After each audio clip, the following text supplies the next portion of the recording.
Сайн байцгаана уу залуусаа. Та бүхэнд өнөөдрийн мэндийг хүргэе.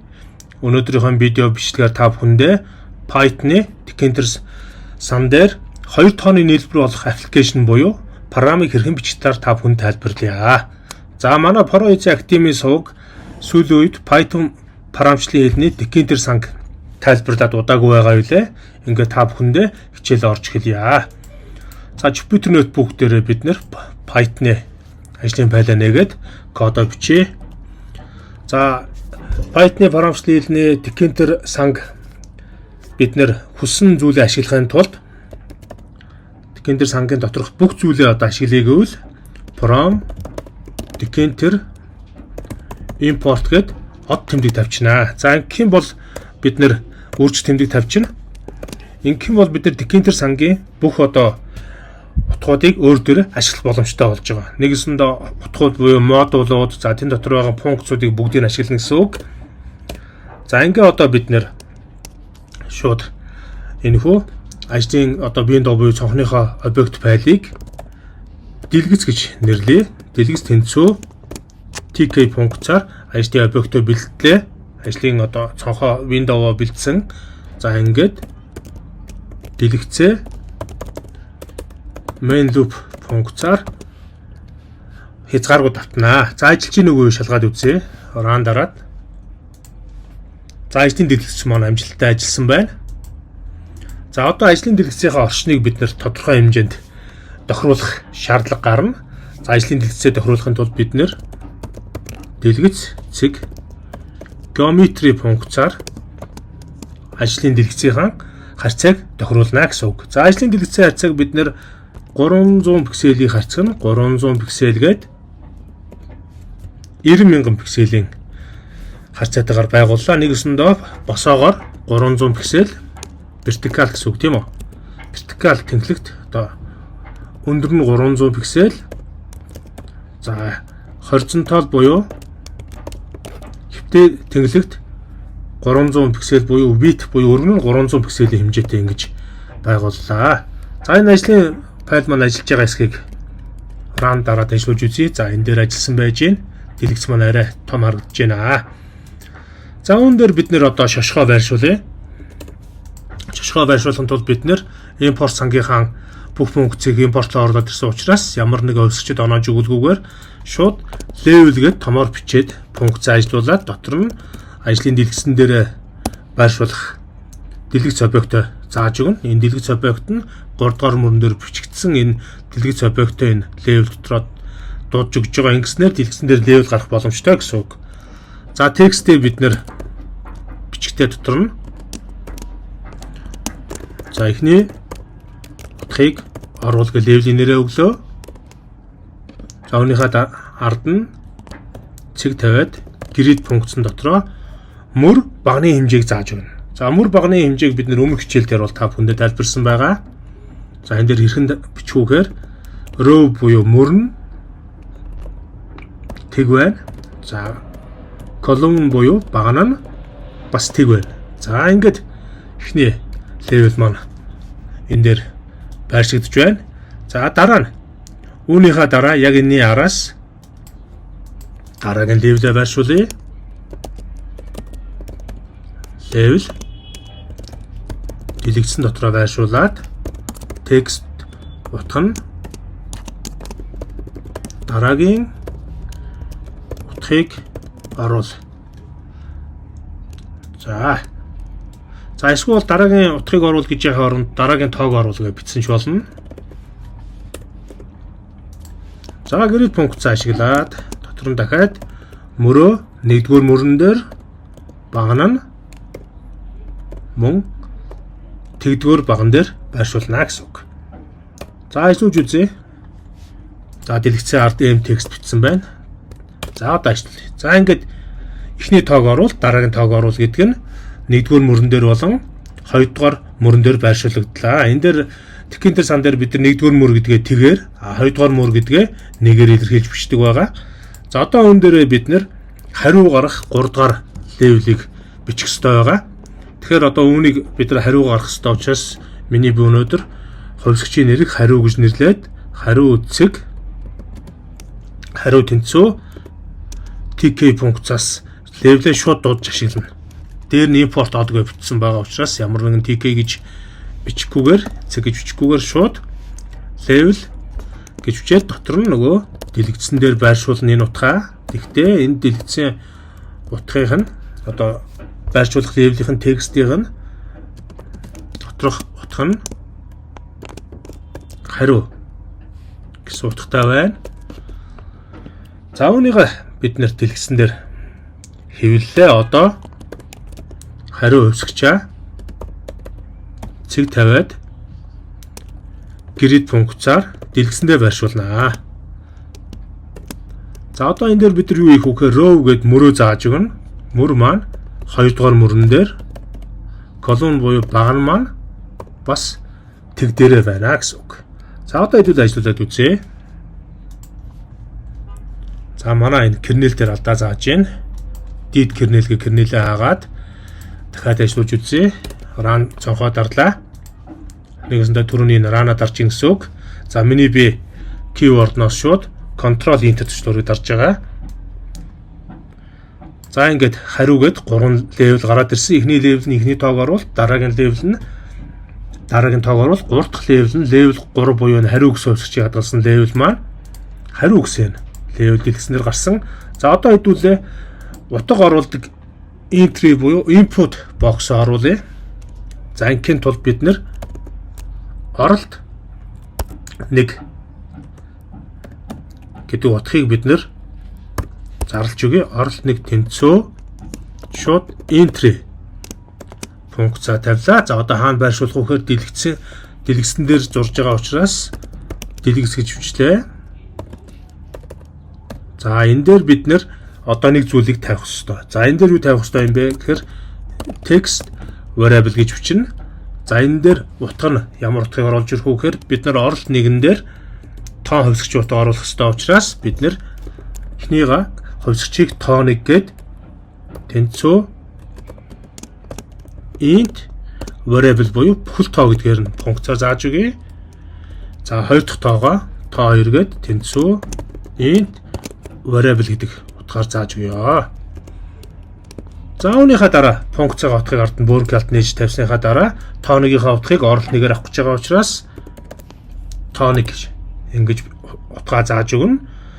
За үүнийхээ дараа яг үхээр бид нэр ард нь цэг тавиад grid функцаараа байршуулах газраа заана. За байршуулах газраа хаана заах вэ гэхээр бид нэр одоо түрүүн тэгдүгээр мөрний тэгдүгээр баган дээр байршуулсан учраас энэхүү оролтын хэсгийг input box-ыг тэгдүгээр мөрний баган нь нэгдүгээр баган дээр байршуулнаа. Column 1 гэвч. За ажлуудад үзэх юм бол дэлгэсэн дээр энийгээ хаагаад run дараа ажиллуулахад эхний тоог оруулахаар ингээд гараад ирчихнэ. Ард нь entry box нь. Одоо энэ эхний утга маань тэг байгаа учраас тэг гэж утга гарч ирж байна. За миний би түрүүн дахиад давтаад хэлээ. Нөгөө Macul-ийн систем дээр ажиллаж байгаа учраас дэлгэсийг ажиллуулахдаа control дээр нэмэх нь return төвшөрөөр дарж байгаа. Windows үлдийн систем дээр бол бид нэр яаж дардаг вэ гэхээр энэ бол зөвхөн Mac үлдийн системийнх байгаа. Windows дээр болохоор бид нэр control дээр нэмэх нь enter төвшөрөөр дардаг байгаа. За ингэж бол ажиллуулад байгаа шүү манайхаа. За одоо оролт 2 бичгийн тулд яах вэ гэхээр дэлгэц цаараа жоохон жижигрүүлээ. Оролт 2 тэнцүү. Одоо энэ тоо 2-ыг entry оролтын input box дотор дэлгэцэн дээрээ оролт 2-оо байршуулна. Тэгтээ text variable буюу утга нь тоо 2 байна гэсэн үг. За цэг grid функцаар бид нэр энэ дараагийн тоог оруул гэснээр ард байх ёстой учраас мөрөн row нэгдүгээр мөрөн дээр байна. Тэгтээ баган нь бас нэгдүгээр баган дээр байна. За ажлуулж үзье хэдүүлээ. Control enter дарлаа. За ингээд утга нь гараад ирж байна. Тэг. За одоо бид нар давчлуур хэрэгтэй. За давчлуурыг бид нар яаж үүсгэх вэ гэхээр машин гэлээр үүсгэх хэрэгтэй байгаа. За ерөнхийдөө бид нар давчлуурыг болохоор одоо за ингээд товч хэвчижээ те. Ингэж биш болно. Тэнцүү За button функц ашиглаад button функц дээр бид нар хаана байршуулах вэ гэхээр дэлгэцэн дээр байршуулна. Төгслөрийн текст нь бидэд харагдах ёстой учраас текстэн дээр нь 2 тоог нэм. За нэмэх гэдэг нэр өглөө. Одоо ард нь бидэд төгслөрөө command функц бичиж өгнө. За энэ command функц нь бидний нөгөө өмнөх бичлэгэн дээр тайлбарсан байгаа. Ямар учиртай юм бэ гэхээр одоо энэ файлцыг нээх, энэ парамыг ажиллуулах гэдэг юм уу? Эдгээр үйлдэлүүдийг command гэж нэрлэж байгаа учраас command дээр би нэг функцийн нэрийг бичье. За энэ функцийн нэрийг би одоо жишээлбэл нэм гэсэн функцийн нэрийг бичлээ. За энэ нэм гэсэн функцийн нэр бичлэх нь ямар учиртай юм бэ гэхээр бид нэр одоо Python баруунчны хэлэн дээр функцийг зарлагтаа define гэсэн үг гэдэг. Тэрний ихний 3 үсэг болох def гэдэг дэлгүүрүүгээр зарлаад нэм гэсэн функцаа fork alt нээж бичсний араас нээж асны дараас тулцгээ тавилаа.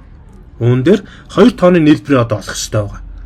Энэ тоо 1 тоо 2-ыг оролт 1 оролт 2 утгуудаар аваад нийлбэрийг олох хэрэгтэй учраас бид нэр за хариу гэж түрүүн дээр хувьсч зарласан учраас хариу гэж бичгүүгээр ха тэнцүү тоо 1 утгаа тавилаа. За ерөнхийдөө бол Python дээр ингэ бичгт бол хариу олддог. За тэгвэл бид нар decanter дээр бодож байгаа учраас цэг get функцийг бол тавьж өгөх хэрэгтэй байгаа. Энэ яадаг функц вэ гэхээр энэ entry-гээс оролт авдаг функц байгаа.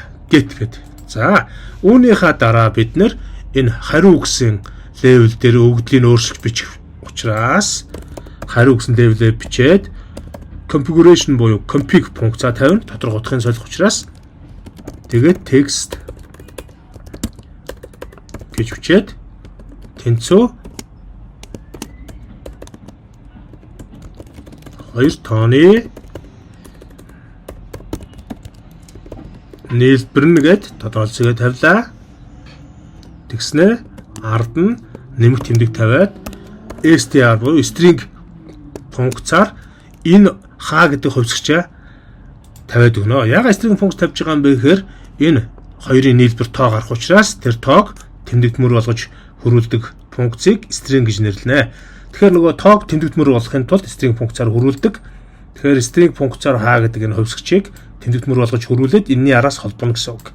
За ингээд бичгэд нөгөө товчлуур маань хаана байрших нь тодорхойгүй учраас бид нэр товчлуураа энэ grid функцаар дахин байршуулна.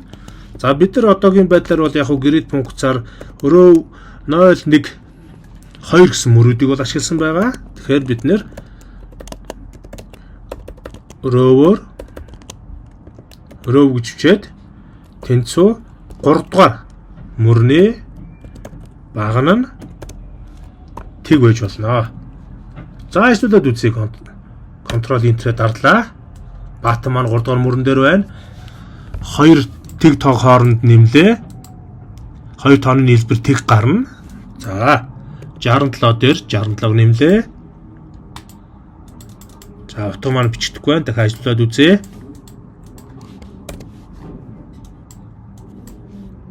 Толон 8 дээр 65 нэмлээ. Enter.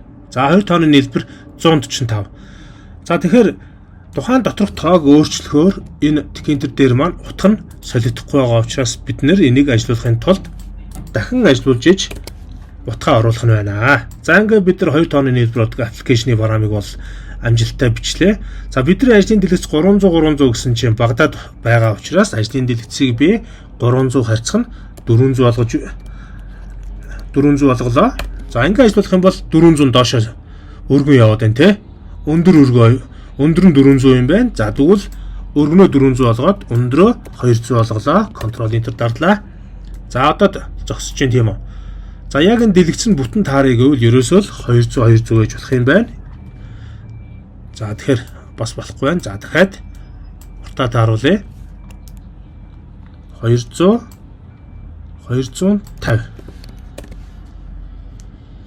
За эхнийхийг нь 250 болгоё. Энийг 200 болгоё.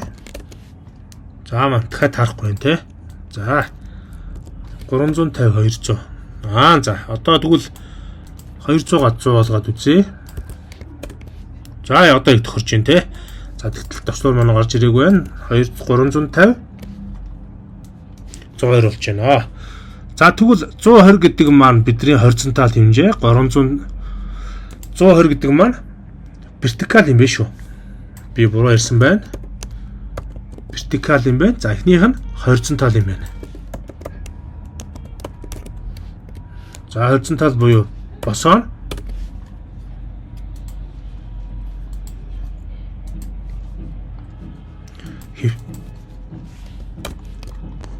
Хоризонтал буюу хэвтэн 350, босоо 120 пиксел байх нэ. За ингээд сүүлийн тооныхаа туршилтыг хий. 150 дээр нэмэх нь 450. Нийлбэр 2 тооны нийлбэр 600 гэж гарч байна. За өнөөдрийнхөө та бүхэндээ тайлбарласан энэхүү хичээлээ товчоор дүгнэе. За бид нар Python-ы Tkinter санг ашиглаад дурын импорт од функцаар дурын бүх зүйлийг өөр дөрөө дуудаж оруулж ирсэн. From Tkinter import od гэж бичгээр нэгдүгээр мөрөн дээр энэ бичлэлээр бичих юм бол бид нар бүх Tkinter-ийн санг бол дурын байдлаар дуудаж оруулж ирэх боломжтой. За ажлын дэлгэцээ 3 дугаар мөрөн дээр бид нар дуудаж оруулж ирээд ажлын дэлгэц объектондоо Tkinter функцаараа ажлын дэлгэцээ байгуулсан. Байгуулахдаа бид нар 350 харьцах 120 хэмжээтэй пикселээр дэлгэцээ байгуулсны дараагаар 23 дугаар мөрөн дээр дэлгэцээ хязгааргүй байдлаар давтсан байгаа. За тэнгүүд бид нэр эхний тоог оруул гэдэг энэ левелийг 6 дугаар мөрөн дээр бичигсэн. Тэгээд мөрнийх нь байрших байдлын тэгдүгээр багны тэгдүгээр мөрөн дээр буюу нэгэсэндээ тэгдүгээр мөрний тэгдүгээр баган дээр байршуулсан байгаа. Дараагийн тоог оруул гэсэн текстийг 7 дугаар мөрөн дээр бичээд 1-р мөрний тэгдүгээр баган дээр байршуулсан. За үүний араас бид нар энтриг буюу input box оруулж өгтөө 14-р мөрөн дээр бичсэн. Тэгтээ байрлуулахдаа тэгдүгээр мөрний 1-р баган дээр байршуулсан байгаа. Дараагийн тоог оруул гэдгийг ард байгаа энтриг буюу оролт 2 дугаар утгыг оруулж өгтөө 15 дугаар мөрөн дээр байршуулад 1-р мөрний 1-р баган дээр байршуулсан байгаа. За мөн 2 тооны нийлбэр гэж энэ текстийг буюу одоо харуулдаг байгаа левелийг болохоор бид нэр 8 дугаар мөрөн дээр бичигсэн байгаа. Ерөнхийдөө бол энэ маань анх хариу өгсөн утга бол текст харагдаж байгаа. За ингээд байршуулахдаа 9 дугаар мөрөн дээр 2 дугаар мөрний 1-р баган дээр байршуулсан. За тэгээд товчлуураа бид нэр болохоор 21 дугаар мөрөн дээр бичигсэн товч гэдэг объект файлаар дамжуулаад button функцэн дотроо байршуулад 2 тоог нэмэх гэдэг товчлуурынхаа нэрийг өгөөд command нэм define функцаа дуудсан. Байршил маань 3 дугаар мөрний 1-р баган дээр. За ингээд бид нэр define функцаар энэ 2 тооны нийлбэрийг олоод энэ дээр хэвлэлдсэн байгаа.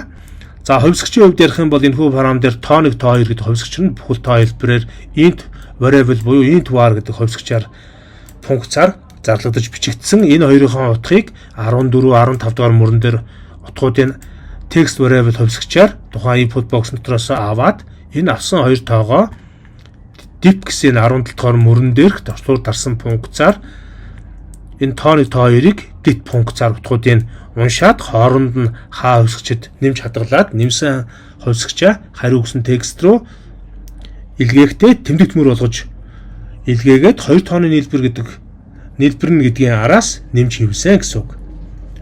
Заавал ингэж хэвсэн байх нь. За тэгвэл одоо бид та бүхэндээ энэ 2 тоог ном гэдэг энэ товчлуурыг бид нэр 3 дугаар мөрний 1-р баган дээр байршуулж үзье. За энийг хай одоо.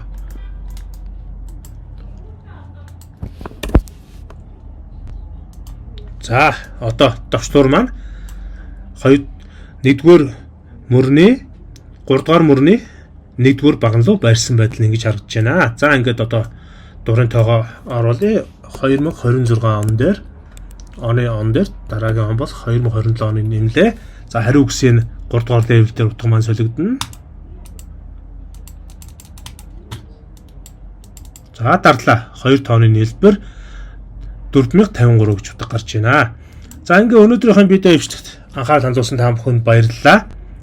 Манай сувг танд таалагдсан бол сувгийг маань subscribe хийж дагаарай. Бичлэгийг маань лайк дарж бидний дэмжээрэй, мөн шеэр хийгээрэй. За энэ хүү бараамтай холбоотой асуулт тодруулах зүйлээ сэтгэл хэсэгт комент бичээрэй. Мөн доорх дансан сэтгэлийн бяцхан ханд өргөөрөө. За манай Pro Easy Active сувг дээр энэ хүү Python програмчлалын Tkinter сангаас гадна бусад плейлистүүд бол байгаа. Жишээлбэл C хэлийг хэлбэр сурцгаая, C нэм хэлийг сурах, за Java хэлийг сурах, Python програмчлалын хэлийг сурах, за дээрэс нь алгоритмын үндсийн талаар плейлистүүд байгаа. За мөн веб програмчлалын хэлний backend, front-end сангийн талаар JavaScript дээр, React дээр хэрхэн код бичсэн талаар бас плейлистүүд байгаа. Веб програмчлалын үндсэн сургалтууд байгаа. Компьютерийн техник хангамжийн талаар бас мэдээллүүд байгаа. Эдгээр мэдээллүүдийг та бүхэн үзэж мэдлэгээ сайжруулаарай. Баярлалаа, баяртай. Дараагийн бичлэгээр уулзъя.